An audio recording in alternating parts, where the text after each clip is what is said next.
Tonight's panel, we want to organize as creatives in tech. Want to get a scale for you guys of creatives that are doing it in their own unique ways and in some different backgrounds. We have Trey here. You guys want to introduce yourselves? Can I do an introduction? Sure, what you want to do now? All right. I think it's always homage, when the host can do the introduction. But Trey graduate of Northern Kentucky University, major, computer science major, and he does everything from 3D printing, app creation, website creation, you name it, he's done it. Definitely has a lot of background, a lot of experience in those fields. We have Jordyn Calhoun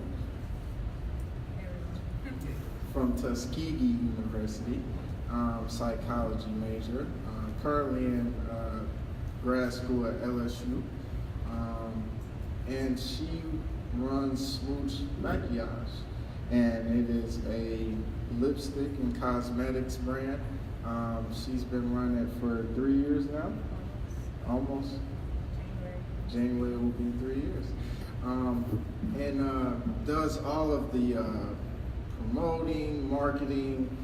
She created her own website as well and handles all of that technical aspect as well, even down to the labeling and the logo also. And last but certainly not least, we have Mr. William Henry II. And Will is a graphic and design major from Arizona State University. Will, for fact, created all of our logos, I believe. So Will he's nasty on the graphic design side. Also does runs his own clothing brand, City Boys, and that's been 4 years now. 4 years he's been running that, and it's really just taken off. He's created his own website. Does the logos, many logos, does cover art for musicians as well, and their songs and singles, so excited to dive in. First, for you guys, and this is, you pass the mic down, my question is, what got you guys involved or interested in technology? So I guess I can speak on that. I subconsciously got into technology, I think, because my mother was a web developer growing up. And so I was kind of intrigued by the idea that she never had to leave her house to get paid. So, even though I didn't really know what tech was back then or what websites were, I just liked the idea of being able to freelance and make my own product and things like that. And so I saw technology as an easy one to do that. And ever since then, I kind of just fell in love with it, as I got older. And then by the time I hit college, it was a no-brainer as far as going into computer science. As for me, I feel like I was kind of sucked into tech. Having my own business and paying for everything by myself out of my own pockets, I had to realize there are some things that I could study upon myself to kind of get that own expertise in. So figuring out the website designs and all of that kind of led me into the tech world and studying the computer science for dummies books and all of those good things. So that's kind of how I got in it once I realized that I wanted to do everything by myself without having to contract anyone out for the work that I could easily do. I'd say for me, my first experience getting into tech was I started as an artist, just doing sketches, drawing. Once I got to high school, started to use Photoshop and do the photo manipulations. We were all in a yearbook class. So for me at that point, I knew that I wanted to work with computers, and then I went to college, tried computer science, ended up switching to design management, working with computers and design software more and more, and then the e-commerce as far as with the clothing brand. So that was how I got drawn into it. And I guess one question for you, Will, how do you, because I talked to a couple of members in the audience, and they do, they're artists themselves. How do you turn that hard copy and transfer that into a digital copy on the computer? So let's see. When I first started, I didn't have a scanner, so I was just drawing on like notebook paper or sketch paper and taking a picture off my phone and just sending it to my email, dropping it, in the Illustrator or whatever program you do to do the line work. And then once I started getting a little more accustomed to it.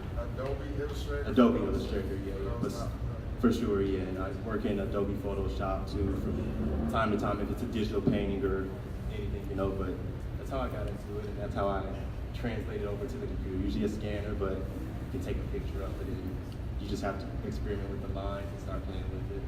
And then from the point of scanning, then you go and kind of trace over the lines? For sure, yeah. You go and retrace the lines, sharpen up the line work, and then you lay colors underneath. And it can be like a digital painting where you'll just have a bunch of layers. Because since it's electronic, you just have a ton of layers, and you just stack them on top of each other with the colors and whatnot. For you, Trey, now you have a 3D printing company, Trey Designs. Could you speak on a little bit about what piqued your mind with 3D printing, and then what led you to be like, oh man, yeah, I should buy one of those? Sure. So I heard the term 3D printing back in 2014, like one of my internships, and I was, just to be quite frank, I was the only black kid in my internship, and so I'm just listening to a lot of my coworkers and stuff talking about stocks and 3D printing, just things I'm not really aware of, and I kind of put in the back of my head, didn't do any research just then, but then when I moved out to Colorado for my first full-time job, a lot of the older men that I met out there, they were already thinking about that as a way of, being a new manufacturer in today's world and a way to make, more money, because you don't have to outsource it to anyone else. You can do it at home. And so from there, I was like, okay, when I really get serious with whatever I want to do in life, I think 3D printing will probably be it, because it just seems like the best fit for me. So years later, when I finally moved back to Ohio, I got home and I said, I don't know if this 9-to-5 life is for me for the rest of my life. And so the first thing that came to mind was 3D printing. And so I was like, if they're not too much, I went and got me one, started researching it, started playing around with different shapes and things like that. And it's just, ever since then, it just felt like this was meant for me to do. And do you have your phone case to Yes. show as well? Of course. So I make several different products, but one of these is a iPhone case, where you can show, but it's a soft gel iPhone case. One of the few products I just 3D printed recently. And I have over 20 products right now on the website, but it's just various different objects, and I'm really just focused on trying to create something that the customer can use that will make their lives easier, or something that they'll just actually enjoy to have overall. So it's been a journey trying to figure it out. I actually have one of my teammates in here, Shiva, over there. He's actually a mechanical engineer, so he's helping me out with ideas as well. So I'm trying to get the ball rolling on a bigger scale and take it to the next level. And so do you just take a picture of it? How do you get to that stage to where it's Right.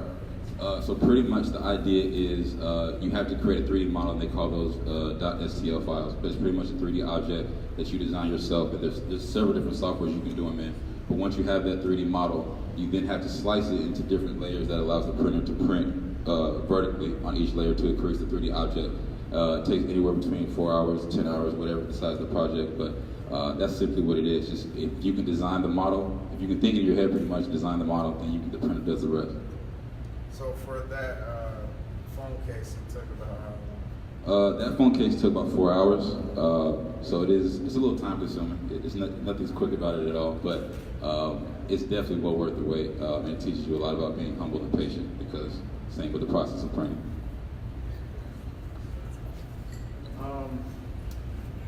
Jordyn, Smooch. So for you, you handle, the social media following on that, I think, is kind of trumping all the phone pages, for sure. Easy, but I think close to like 2,500. 500 or so. But how do you garner, because you post a lot and you kind of do it seems like fluid. What is your bread and butter as to like, oh, I know this is going to garner the likes of people, this is something that people will like, and I'm not just flooding their timeline with useless pictures. How do you kind of determine that? Well, for me, I like to post things that I know for a fact that I would enjoy seeing. Like, I don't just like to post anything just to have anything on like my pages. So I try to think of the customer and like simple things, not too much wording, bright colors to, you know, like grab their attention, and like a short, sweet message. And we also use like the catchy sayings and phrases like that kind of goes along with culture today to kind of grasp that and capture like our target market, I guess you could say.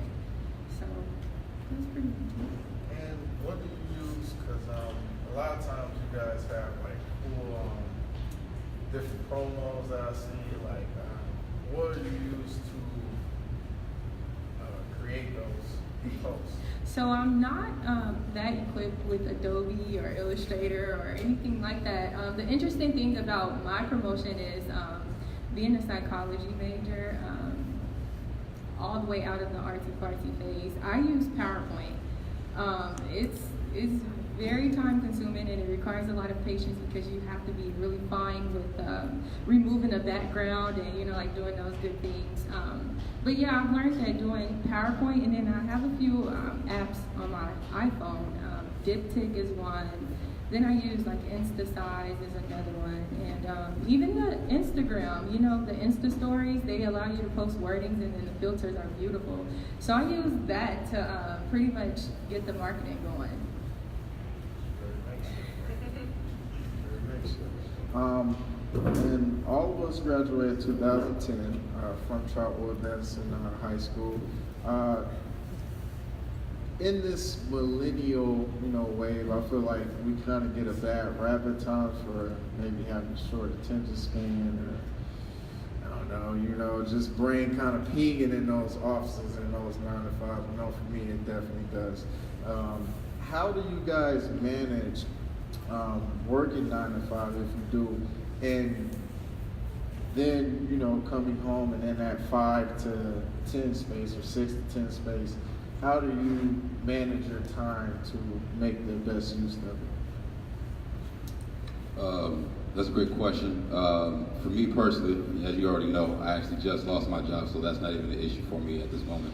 But when I was doing my 9 to 5, I just found it very hard to balance both. It's almost like you have to sacrifice going 100% for your dreams and then, you know what I'm saying, 100% for the person you're trying to make happy at work. So I don't know if there's really a clear-cut answer on how I balanced it. It's more so I just maintained enough until, you know, maintain as long as you can, really. But you'll never really feel like you're satisfactory giving it your all until you can really, you know, devote all your time to it. So that would probably be my answer for it.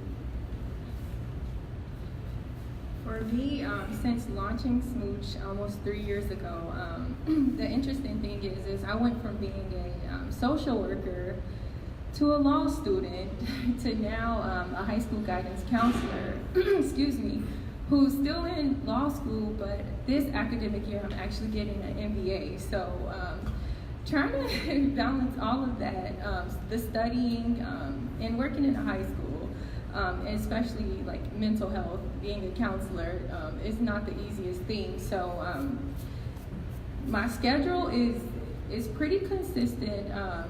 Usually up by 5, sleep by 1 or 2 a.m. Don't get that much rest. I try to sleep in on the weekends though. But the way that I try to look at it is, if I'm going 100% for another company, making them money, then I might as well go 100% for myself as well until I can depend on that 100% to actually support my living.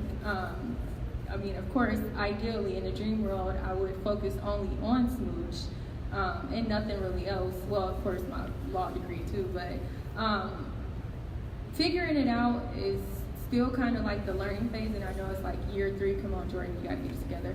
But I always try to look at it as if I can do it for them, I can do it for me. So that's kind of the motivation and inspiration that I use to make that balance work.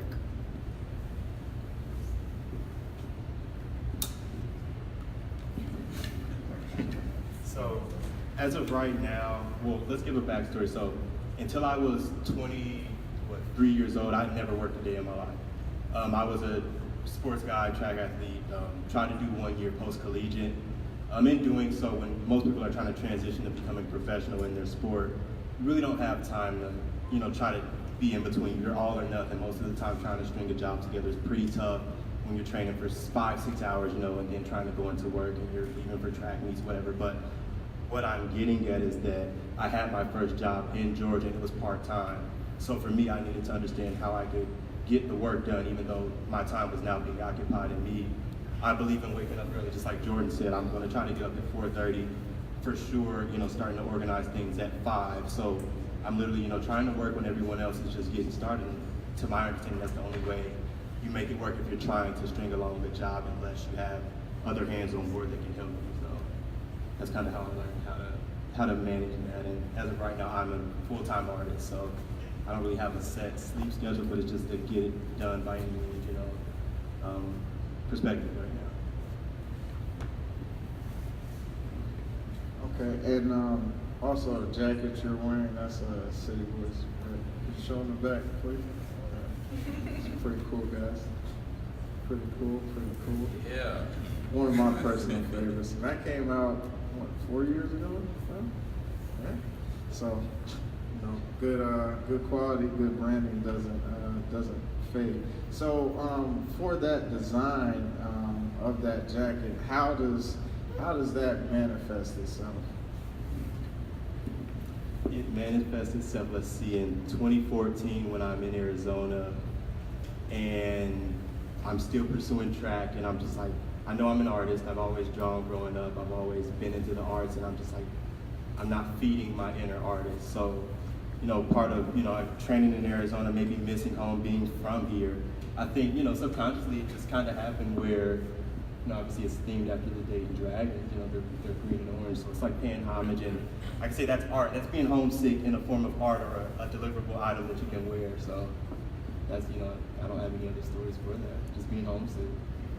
Then, what goes into your mind, I guess, as far as like quantity, choosing the right printer? What are some of those headaches, or even just hacks, maybe, if you could tell someone that may be wanting to know, hey, I have my own, drawings or, artwork that I would like to transfer to a deliverable item. What's something that you could kind of help them along with? What I'd say is, do your research and find a program that you can create vector art in. If you can draw it and just create the vector art, that's all the printer needs. As far as, finding a printer, unless someone is willing to give you advice on what they've experienced with their printers, you kind of have to do your market research, and by trial and error, you have a printer that doesn't misprint, moving forward, you have to adapt and decide if you're going to continue to work with them or, for quality's sake, work with another printer. So there's a lot of variables. If I'm releasing a design that's super intricate and, it may cost a bit more, I may not make as many of it, but if there's something simple that I know everyone likes and I can offer it in a ton of colors, I'm going to make it as affordable as possible, so they can buy it. My goal is to cover the whole market, whether it be the really high quality pieces or the low quality, not low quality, but the more affordable pieces that people may not throw on when they're trying to look nice, but they're just going to the gym per se. So then, man, that's something I'm pondering on that, guys. I'm pondering on that. So for Trey, for you have created an app. We collabed on an app, Camp Central. It's actually out in the iOS store right now. We're in Google Play yet? Yeah, Google Play too. We're in Google Play store as well. Android, iOS, both out. All right. Could you tell the people, I guess, a little bit, because from, I guess, a quick backstory, Trey, what was that, 2014, I think? 15? 2015, he had dropped the app, Trey, 14. Trey Hope Designs, and I thought it was like so crazy and so cool. You know what I mean? I think he just had like music he liked, you know, just some random things on there. But I'm like, dang, you know, he created an app. And my parents had always told me like, hey, because I was on full scholarship at Tiffany University, transferred to Alabama State University, and I was having to pay trying to walk on. They was like, well, look, if you come up with that $1 million idea, you can always drop out. So I kind of had that mentality of like, all right, let me get the brain shock and get it going. I see Trey with his app. We tried to collab at the time. We were both in school, just kind of didn't work. But by the time we both graduated, it's like, hey, I think the time is right, and we got it going. Spent a year on Android, spent this past year on iOS, and then spent this year on Flutter and iOS, kind of divided the time. But could you tell the people, I guess, for anyone out there, how do you create an app? Like, where does that start? Is that school or off school? Or how did that? As far as how did I create an app, or how did you create an app? How did you create an app? Oh, okay. Short knowledge that you have. I'm not gonna lie. I knew nothing about developing an app the first time I decided I wanted to develop an app. I know it's kind of weird. Like people say they want to develop an app, they're like, okay, I have someone to go to or at least figure out how to do this, but I just knew I wanted an iOS app and I had no idea how to get it there. So literally the whole time I'm at my internship, on lunch break, I'm looking at YouTube tutorials on how to develop an iOS code. And then from there, every day I'm just working with, you know, different screens, different transitions, different colors, different everything, and to the point where it's like, all right, I finally have something. I don't know if it's, you know, a great iOS app. I don't know if it's going to be anything that's going to change the world or anything yet, but it has my name on it, and I can see my name, you know, Trey Hope developed this app. And so I just took a lot of pride in that, to where it was like, all right, now I learned this, I can learn, you know, how to do the Android app, how to do whatever it is now moving forward. It really just takes that brief period of time, like, all right, this is what I really want. I'm going to study and put in the time I need to do it. But beforehand, I didn't know anything. It's just, you got to have that hunger, determination to get something done, to really see it through. I feel like. And so none of that came from college education, though? Not really. The thing with like programming languages, and like my professors tell me this all the time, like once you learn one language, you learn them all. The syntax is the only thing that's really different.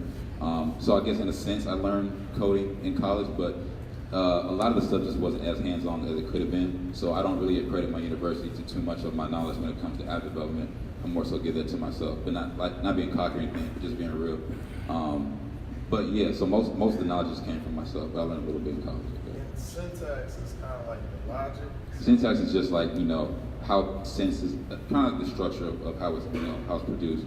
Kind of like the lettering or the wording or the structure of it, but everything else is similar pretty much. Jordyn, influencer marketing.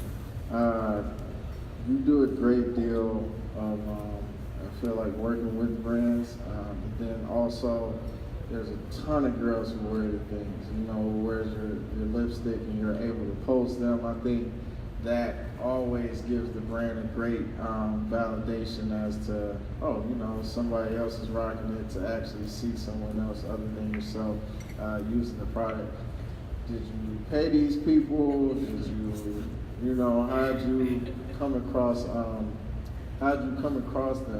Were they family members? How does that word get out?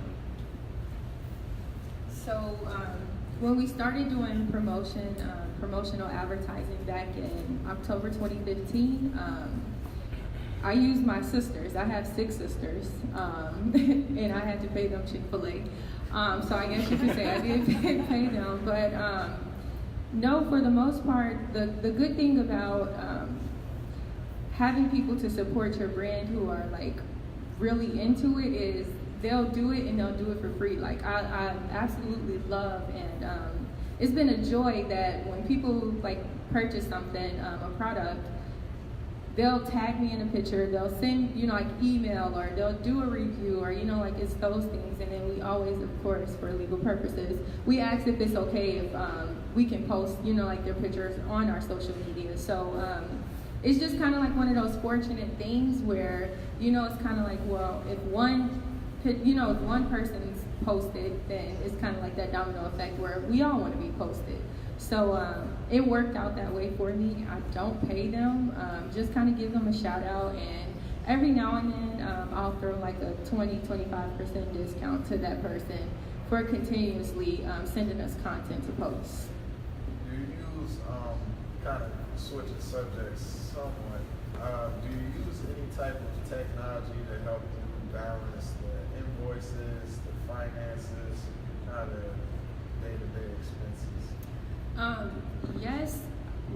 My website was created through Wix. I'm not sure if y'all are familiar with Wix. So I used it through Wix. And it has like, it shows you like your inventory where you can keep track of each individual product. I also have a great uncle. He recently passed away, but he was my accountant. And he was amazing. Like, he was an accountant for over 50 years. So he kind of got me right on the track of money managing, finances, investing, saving, and those financial strategies. So still continuing off of that, the spreadsheets, Excel, and the fact that I'm doing an MBA with a specialty in family enterprise, like small business and family enterprise, has definitely helped out, even though I'm only in like week 6 now. That's kind of helped out as far as like the marketing and money management. So that's pretty much how I'm able to manage inventory and my finances.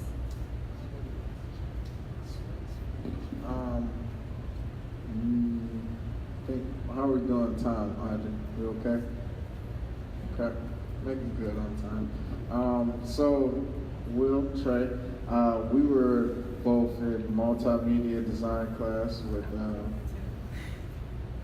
Jordyn as well. Multimedia design class with Miss Angel, but also yearbook class, yearbook design. I don't think you were a part of that. But what would you guys say? What role did Trotwood play in your interest in tech? Was that class useful for you? Did you pick up any tools? We can start with it. Definitely useful. I think I'd say that was probably my first experience using Photoshop, I'm pretty sure. But just being able to see, like, you know, yourself cropped out and put on top of a planet with a rocket ship flying over you, like, that was the coolest thing ever. So Trotwood definitely sparked that interest, and I knew I wanted to work with computers. I remember going home and starting to, you know, download Photoshop myself and start creating things, and they're horrible now that I look at them. But I have to give it to Trotwood. You know, I don't think it would have come into my atmosphere probably until college, you know, had it not been for that one class, literally.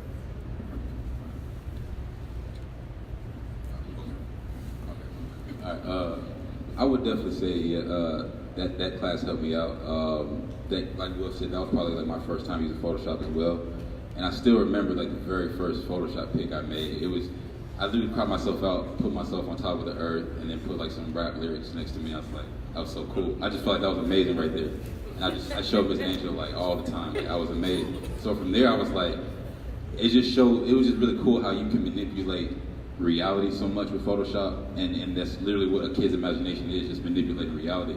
And so whenever I'm in Photoshop, I just really feel like a kid again. And so that class kind of brought me back to the whole idea of creation and how important that is on a day-to-day basis. And then, Will, you've you've taken that graphic design and made it to something to where now people pay for flyers, and Trey, people paid you as well for flyers, and you worked, you know, in that field. As far as the logo creation goes, what are some things to kind of help people as far as, man, this person is too finicky with changing their mind on what they exactly want? How do you narrow who you would like to work with? What commissions that you take? How do you select those things?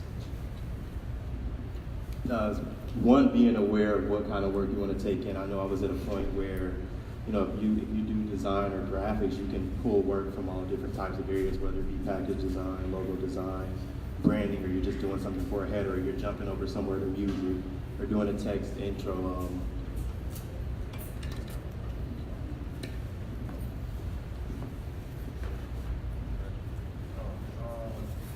Different headaches, or I guess timelines that you put yourself on. So say, say a person like, hey, family reunion. This is all we want. And that goes into like a bit of consulting at first. I want to say at first it didn't really bother me. And then, as I started taking on more work and you have a lot of different projects going on, you realize that you're communicating with one person that's worked with a designer before, then you're working with another party that's never worked with a designer, so you're communicating with them in two different ways. And at this point, I've done it enough to where I feel that, if someone's looking to bring me in for a service or for a job, I'm a specialist at this point. I do illustrations and then digitize them, or the cover art per se and logos and some package design as well. But usually when people come to me, it's because they found my Instagram page. I have a website, but I see a lot of business goes through the Instagram, and when you go from an email to a DM, at that point, the structure of the conversation is completely out the window. But as a business, it'd be irrational to not check my DM if I'm using my page for the graphic work. So it's just communicating with them and understanding how they receive the information. If they like a lot of drafts, some people like to see everything you've done so they can pick. Other people are just like, I trust your full, creative direction. Just send me two. So it's just in the beginning process, figuring out how they work and what they expect, what they need, and if there's anyone else in their group making a decision.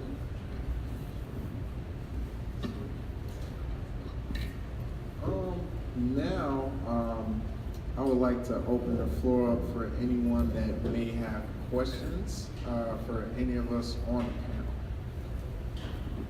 Yes, sir. Colorado, Iowa, Georgia. What took you away from Dayton? School? For me personally, yes, school. School took me away, and then career-wise, I graduated from Alabama State University, and then Atlanta was just a very lucrative place for me. Most of my family all my family, majority of them, are from Alabama, so I'm a country boy somewhat at heart. And the fact that Atlanta had that southern hospitality combined with that fast city movement, I just kind of fell in love. My situation is a little different, a little bit more basic, probably a little more laughable. I was really just in a relationship with a certain woman. She moved to Colorado. I love her to death, so I moved to Colorado with her. To LA, I moved to LA. So, it's just, I don't really have like a set concrete answer on why I left. It was really just love, I guess. So for me, college, I always wanted to attend a historically black college or university. Tuskegee was just it when I visited the campus. It was it and everything. But school eventually brought me back home because I attended the University of Dayton School of Law. So Oh, so you're back home? yes, I'm back here. Sports and education, trying to get my college paid for. So took some visits to a couple universities and got to Arizona, and I knew it was far, but I was like, this feels right.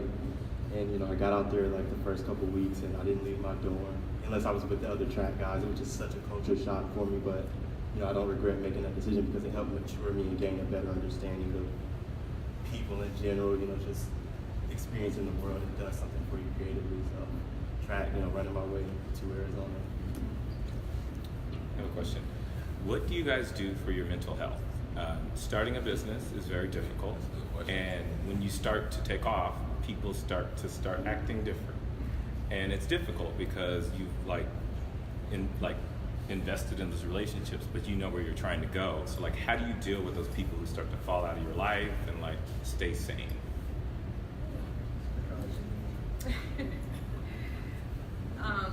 Well, for me, being a counselor in a high school setting now, mental health is real, and you really have to take care of yourself. So I do several techniques. I I do them with my students, but I also do them for me.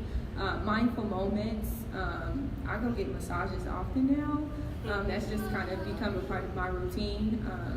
But I like to carve out time. I keep a planner now. I like to be well detailed, and I like to take at least an hour a day for just me. Turn my phone off, no emails, no text messages, work is done, Smooch is done, and it's just me taking in the moment, thinking of what happened today, how could I have been better, did I leave an impact, or those type of things are kind of how I self-evaluate to be able to feel better about tomorrow. So that's what I do.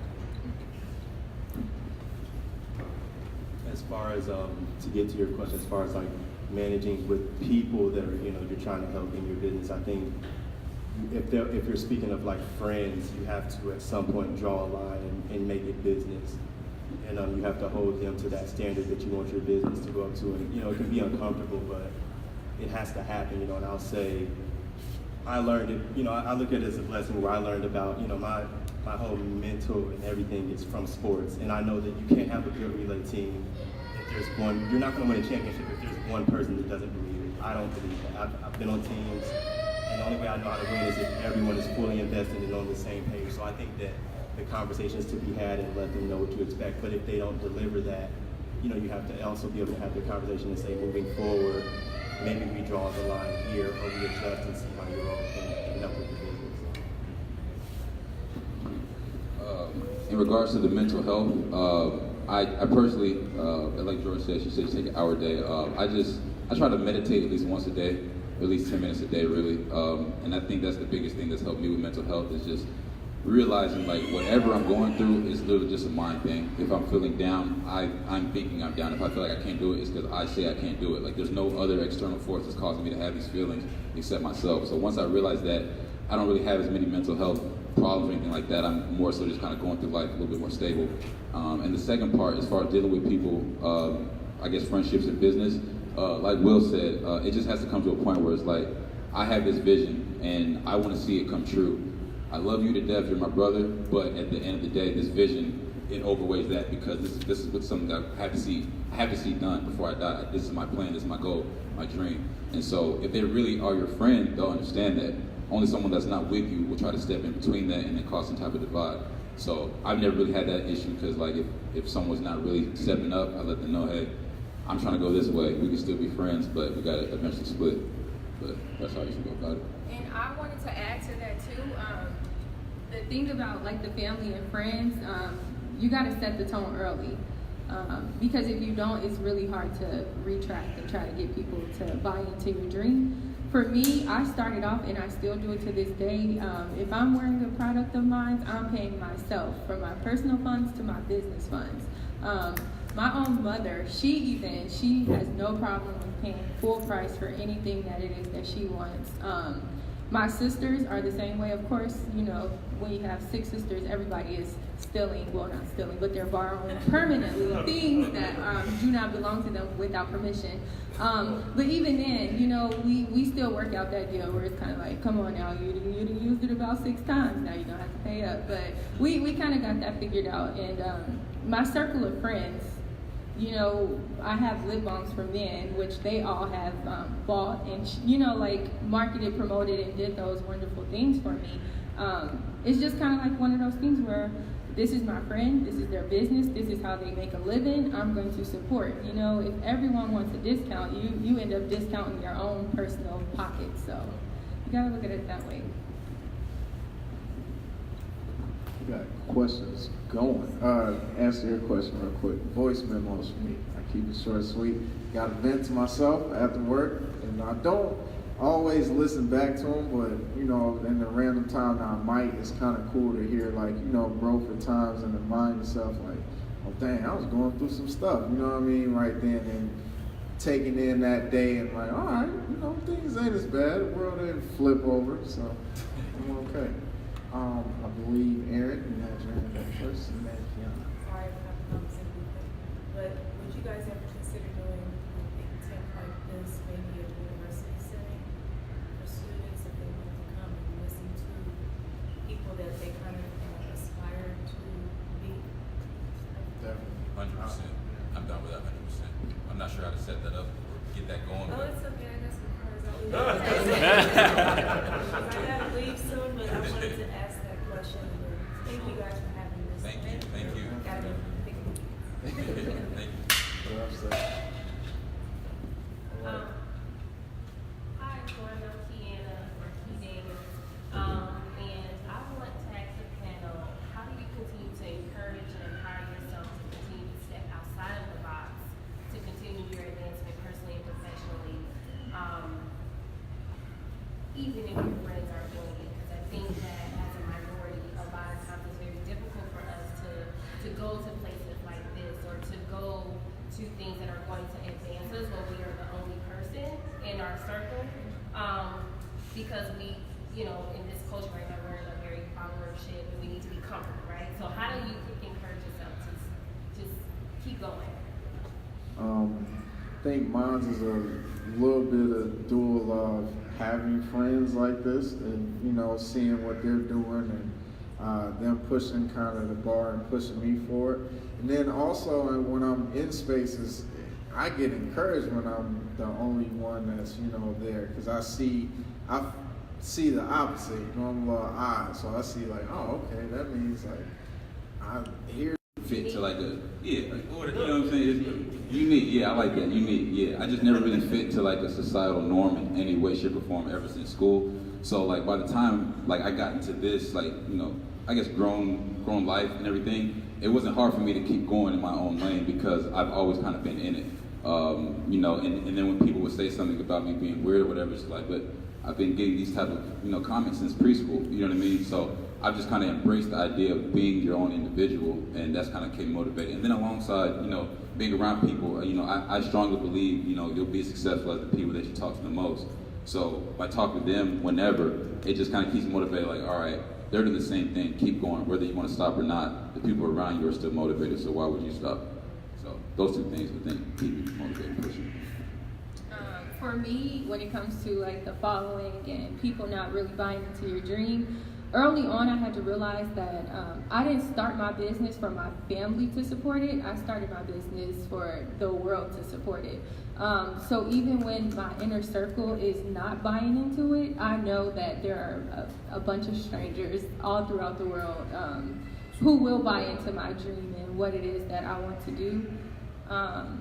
I stay encouraged by constantly reflecting on the napkin that I started my logo on, that I will eventually crafted and fixed up for me. I always look to that because I think like Smooch really started with a dollar and a dream. And kind of like seeing where we started to where we are today, it's just always inspiring. Like whenever I'm feeling down and just kind of like, yo, I'm getting ready to walk away from this. Like school is becoming too much, these kids are becoming too much. Reflecting back on like, you've come this far, why just walk away now? That kind of gives me that burst of inspiration and encouragement to keep going. And then for me, I think what keeps me going and staying encouraged is understanding that this whole thing is beyond me. I mean, at this point, it's far beyond me. And as an artist, you understand that when you put art out, no matter if you're feeling sad or if you're happy, when you put that out, no matter if a person that's looking at it perceives it the way that you intended, it's thought-provoking. It's provoking that thought. So the same way with my group of friends, not speaking of you all, but if I have friends that don't own businesses or may not have taken that jump to try and use a design program, I carry the weight, and it's my job to kick the door down and make them aware, put it into their atmosphere, so that then, like the class that we had in high school, it allows them to take off. So that's what keeps me going, is having the experience to speak with someone and encourage them to start trying to do what I do, or you all do, which is run a business.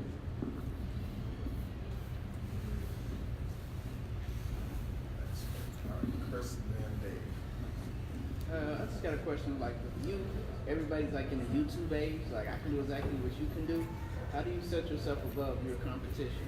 Like, where do you get your ideas? Where do you draw them from? But at the same time, not steal someone's ideas, but make it your own.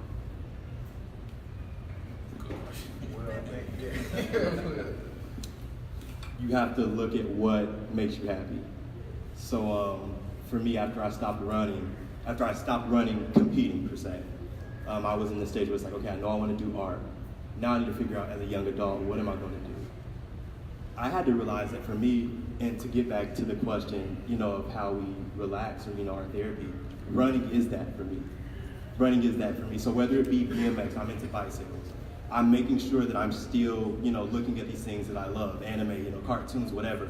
And then at that point as an artist, deep down inside if you're copying something or if you're, using it in a way and it's inspired per se. I hate to use that word, but that's how I get away from it. You have to be honest with yourself though and focus on what you like. If you look at Instagram all day, you'll end up down a road where you're looking at stuff that you really don't like, you're just looking at what other people like and like.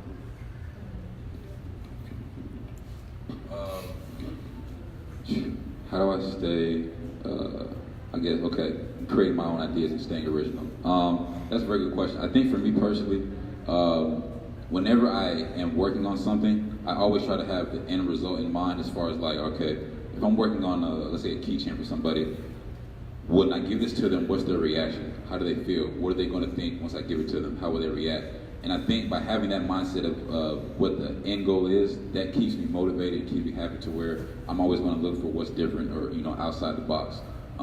And I also try to never really look at other people's work. I know some people probably think that's a good thing to look at other people's work to get inspired, but I feel like true art is your individual mindset. Like no one can really determine what art is for you. No one can determine what art is for me. Art is literally how you interpret it. It's a perception. So when it comes to that, I'm just always trying to make sure whatever someone else is putting around me or whatever Instagram is throwing at us, Twitter is throwing at us, Facebook throwing at us, that's other people's thoughts. We can't feed into that. To create true art and stay individual, you have to just stay in your own lane and figure out how to make the pieces of work that, like Will said, makes you happy on a day-to-day basis. For me, I don't, like Trey said, I don't really look to other cosmetic brands to kind of get inspired, because my biggest fear is on Instagram, the Shade Room, they always have this thing called stole my look, and I never ever want to be that person. I like to think that I'm creative enough to come up with my own things, and like I said earlier, I like to look at culture. So like the Drake videos, even if it's the little things and small details that kind of people miss out on, in the New Orleans streets, I'm thinking the next time I'm in New Orleans, maybe I could put the lipsticks up on the curb. I look at things like that, kind of taking small details out of a big picture to kind of get inspired. I like to scrap a lot, ideas, jot down things, and kind of visualize it in my head, put it up on PowerPoint, remove those backgrounds, and kind of nah, this is not working, or yeah, this is really dope, and this goes with the collection theme. So it's pretty much trial and error for me. Dave and Mike. So as an artist myself, my mind is all over the place. So, and for example, I bought a planner one time, but I never used it. So it's how do you guys stay organized, and what ways do you recommend to stay organized? I will say for myself, my sister, she's like a huge nerd, school nerd, but she got me planners, and that was one way. And then also, if the planners don't work, sometimes, and I do it now because my binder got stolen, which I'm pretty hurt. I just have a blank notebook. Whether it be for you, all right, I want to spend an hour on the drop, spend 2 hours on the hoodie, spend 3 hours on paintings, whatever it may be. Just jot it down. Don't try and put too much emphasis on how organized it may be. And then next to it, that's from my mother, write A, B, C. As far as priorities. So if it's something that's a hot topic, man, that's an A. And then put the circle, check mark. And as you get to going through, once that new day comes, you write that next date, it's oh, okay, these are the things I still have to do. That's my little quick fail safe. For the brand, for me, I'll typically print out all designs that I have on whatever piece I want them to be on, moving per se into the winter. And I have it printed out, in my workspace, and then I can stand up and look at it and say, okay, I can visually see what I have planned. And for me, I know that majority of everything that I've done up until this point started out, written down or sketched out and then printed so that I can constantly see it and remind myself, what I have to do. And you can use that as well in your graphic design work too. You can use them both for the brand and for graphic design. And Mike. Just really quickly, I like to use a planner too, but I realize that I can spend $50 on the cutest planner with all of the well details and it still falls through the cracks. One thing that I've learned is the calendar on the iPhone is so helpful. The reminders, like 15 minutes before, 30 minutes before, those are really, really helpful because it shows me like, oh, you were supposed to be here 30 minutes ago. So I use that now, and I started using that probably like 3 weeks ago, and it's really been helping me out a whole lot, so that's what I do. I'm thinking spaces. Where do you do your best work, and where do you do your daily grind work? And is it... That's a great question, Nick. I would say my best work comes at coffee spaces, coffee shops, just because I kind of like the sound of things and just stuff moving, you know what I mean? People moving, that kind of energy I feed off of a lot. I do my daily work at home usually, and that's not, it's, you can get comfortable and it's not bad, but the best work usually for me comes when Is it a specific place at home? Is it a bedroom, kitchen table, where you have a specific office set aside? I don't have an office. I have a little makeshift office, I guess you'd say. My couch, but the couch and a chair, and that usually kind of does the trick for me. I'd say for me, my daily space, I really just love to be around good energy whenever I'm working. That's one of the main things for me. I never want to make work and I'm in a bad environment or if I feel angry or anything like that. So I'm usually, just with the homies for real, working on stuff, on the daily grind. But when it comes to my best work, I realize that usually comes when I'm in either, I won't say necessarily just completely by myself, but when I'm kind of secluded from the rest of the world and I don't have anything else to interrupt my own thoughts, that's when I usually am able to produce something that I've never done before, something I feel the most rewarded for, and I'm just usually the most proud of that work. And I really think that has to attribute to the fact that there's no other thoughts except mine that goes into that product. So it just really depends. As long as I'm around good energy, it's going to be a good product. My daily work, to kind of transform my dining room space into like a office workspace. My best work in the summer came from working in the garage, actually. It was really cool out there. You got to see like nature as well as kind of like that sheltered environment. But now that winter season has fallen upon us, it's in my living room on the floor next to the window. It still kind of gives me the best of both worlds, but I love to lay across the floor and lay my laptop on the floor too, and just kind of zone everything out and strictly on my laptop. I mostly work off of desktop, so I'm typically set up in a corner somewhere with the table and a Waytime board. But I'd say my best work is somewhere with natural light. If I'm doing some sketching, I hate yellow light. I love natural white light, and somewhere with Netflix nearby. I like to work and binge watch stuff. I think I'm watching it, but usually a TV screen and Netflix is ideal for me while I'm working. Sitting at the computer for 6 hours. All right, we have time for one more. Devin? My question is, as I'm moving in my second year, I'm finding it more harder to balance work and family life. So how do you guys deal with that? Like this year I'll be missing Thanksgiving and Christmas because I'll be away at events, and like my parents will have an issue with that. I'm like, it's for the better than me. So how do you guys deal with working family life? So for me, the cool thing about my family is Monday nights, we started this thing. Well, it went from meatless Monday to now we kind of ran out of recipes, so we use meat now. Yeah, it was hard. But we do Monday night dinners together, and at these dinners, we meet at my aunt's house every Monday, and we're all sitting around the dinner table, and it's no phones, no electronics, just conversations. And I love it. Like, and you know, usually, like, being a 26-year-old female, I'm like, no, I need my phone. Like, what? You can't tell me I can't have my phone. You don't pay this bill. But what I've learned is it's so fulfilling. Like, and we have it on Monday, kind of like to set the tone and start the week off right. So we do that. That's on my mother's side. On my father's side, after church every Sunday at my great grandmother's house, we do. They call it dinner, but I think it's more like lunch because we eat at like 12:30 right after church.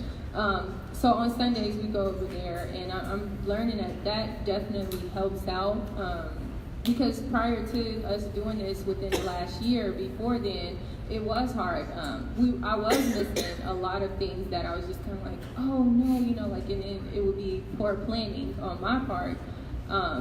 So kind of having that set. Scheduled in, penciled in family night dinners has really helped. Like, it's not just kind of like one of those spontaneous, like, oh, it's sprung up on me and I already have something going on. But the fact that we blocked that out for, you know, like that specific purpose has definitely helped. I'd say for me, my answer is simple. I'm learning, still figuring it out. I know we're all chasing something. We can get busy, but for me, it's just simply, you know, trying to figure it out and learning, you know, how to balance it, literally day by day, learning how to balance it. And, you know, obviously you're making a sacrifice being away from your family, and hopefully they understand that. But, you know, I speak personally from my end. I'm learning that, you know, we all have enough time in the day where we can make time for them. You know, we can all be a little bit busier. You know, I think I'm huge on like Uber productivity. So it's just figuring it out for me, just day by day, trying to make a phone call if I can't go see. Definitely remember just a text message. So that goes a long way, especially when they hear about you.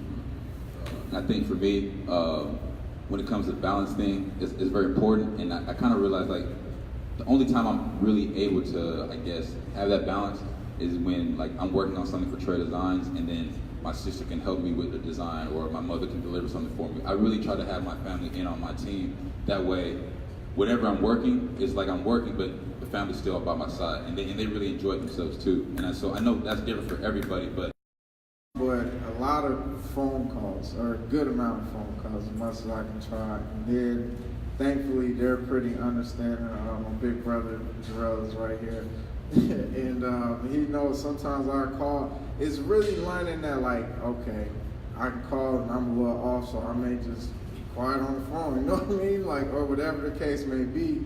But if I just need to kind of hear their presence, or, you know, even text them, it's more so trying to be, I guess, a little less thoughtful when I communicate with them, you know, because they're family. You don't have to have a reason to, you know, text them or whatever the case may be. It can just be, hey, you know what I mean? Or, hey, this floor is great. You know what I mean? Whatever the case may be. And that interaction, though, you know, it makes you feel more so like closer, and I think it's coming along for myself. But that was it, guys. Thanks, John and Audrey, for helping put together this amazing thing.